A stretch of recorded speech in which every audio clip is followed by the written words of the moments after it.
Maka fitnah begitu dia tak kira siapa dia datang, sampai kepada tahap seorang lelaki pada waktu pagi beriman, pada waktu petang kafir. Pada waktu petang beriman, pada waktu pagi kafir.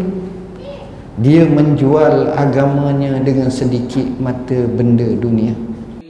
Fas'alu ahla dzikri in kuntum la ta'lamun. Tuan-tuan, zaman akhir zaman, iman begitu mencabar. Sama ada dari segi pemikiran, sama ada dari segi kefahaman, sama ada dari segi ikutan.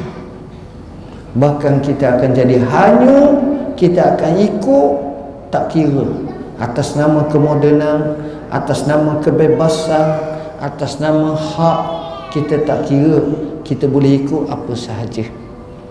Bahaya tuan-tuan. Sampai kepada tahap Allah dini, tak ada agama. Sampai kepada tahap tak percaya Tuhan. Dan ini berlaku.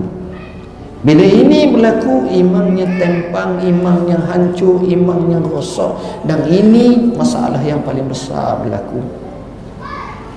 Saya sebut beberapa hadis Nabi SAW sebagai mukaddimah untuk jawapan isu ini. Hadis yang pertama, Rasulullah sallallahu alaihi wasallam menyebut tentang iman ini. Bagaimana iman ini? Nabi sallallahu alaihi wasallam katakan bila akhir zaman nanti macam mana. Iman ini mudah dan dia boleh keluar sebagaimana orang tu pakai baju dan pecah baju.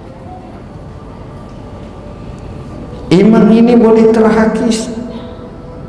Sebab itu Rasulullah SAW bersabda, badiru bil a'mali qabla an ta'tiya fitanun ka qita'il laylil muzlim asbahar rajulu mu'mina wa yumsi kafira wa yumsi mu'mina wa yusbihu kafira yabi'u dinahu bi'aradin minad dunya qalil. Segeralah kamu dalam melakukan amalan-amalan yang saleh dengan sebanyak-banyaknya, sebelum datang kepada kamu fitnah-fitnah bab kepingan-kepingan malam. Fitnah ni begitu datang. Kalau malam berlaku di Seremban, rasa-rasa di Tamping malam tak? Gemencih malam tak? Johor malam ke tidak? Bani malam ke tidak? Begitu juga dengan nilai, selama mana kawasan berhampiran, maka malam semua. Maka fitnah begitu dia tak kira siapa dia datang, sampai kepada tahap seorang lelaki pada waktu pagi beriman, pada waktu petang kafir. Pada waktu petang beriman, pada waktu pagi kafir.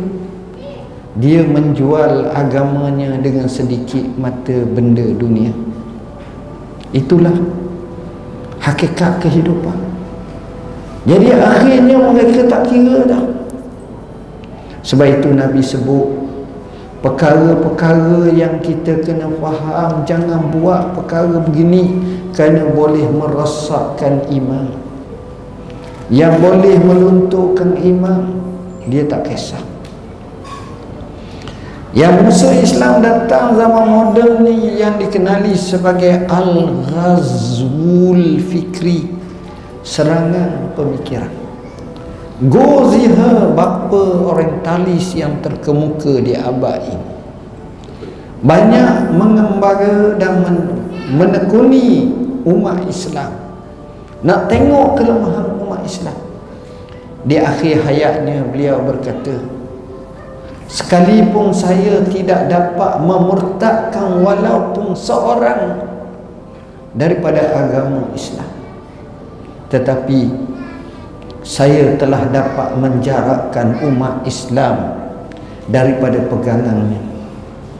Al-Quran kita jarang baca, sementara lagi tafsir, sementara lagi tadabbur, sementara lagi penhayatan yang membawa kepada keimanan, kefahaman, makrifah, sehingga kita merasa kebesaran Allah dan kita merasa begitu yakin kepada Allah. Seolah-olah Al-Quran di satu lembah, kita berada di satu lembah.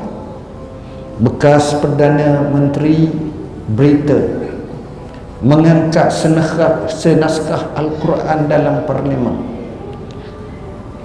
di mana beliau menyatakan, selama mana umat Islam berpegang dengan Quran ini, mushaf ini, jangan harap kita dapat mengalahkan mereka. Al-Quran luar biasa, tuan-tuan. Jadi kita nampak pemikiran yang berkecamuk. Sebab itu ada orang kata Islam tidak sesuai di zaman sekarang. Islam dianggap mundur, Islam dianggap leka, Islam dianggap ketinggalan. Sedangkan Islamlah yang memimpin dunia sejak daripada dahulu lagi.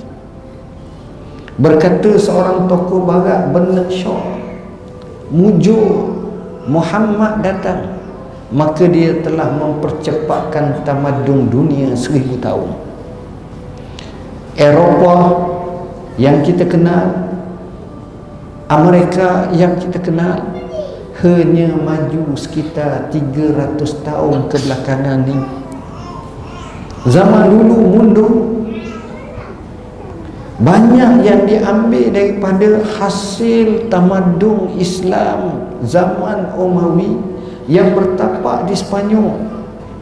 Sampai sekarang kita tengok Gibraltar atau Jabal Tariq, kita tengok nama-nama yang similar dengan nama-nama Islam, dan itu menunjukkan Islam sudah bertapak dan mereka pelajar banyak maksud ilmu daripada orang Islam.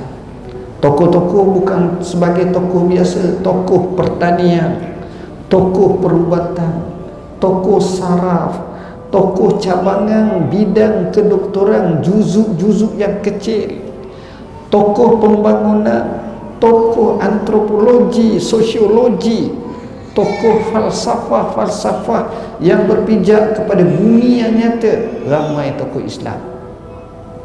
Jadi kita tengok Islam ni di bawah, tiba-tiba kita kata ikut Islam ni berat, jadi lemah. Kita pun percaya